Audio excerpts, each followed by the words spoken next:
Ma famille. C'est un peu comme lors d'une élection présidentielle. Tout le monde se tire dans les pattes. Il y a ma mère, une femme hystérique, maniaque du rangement et de la propreté. Elle ne supporte pas qu'on ne tire pas à la chasse après un passage de toilette.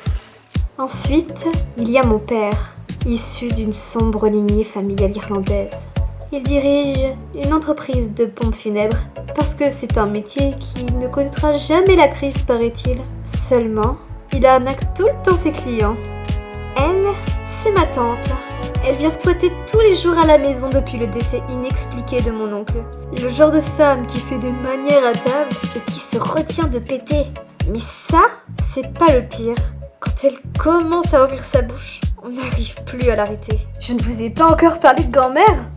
On l'appelle Mémé, mais c'est une grand-mère un peu hors norme. Une cougar, tout lui passe dessus, sauf le métro.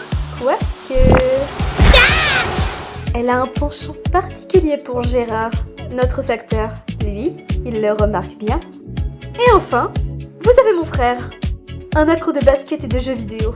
Petite, j'ai tenté de le disséquer pour comprendre cette addiction et son côté débile. Mais l'expérience a été interrompue avant même que je ne la commence. Ma théorie, c'est qu'à la naissance, j'ai hérité de son cerveau en plus du mien. Ce qui pourrait appuyer mon autre théorie sur mon intelligence supérieure.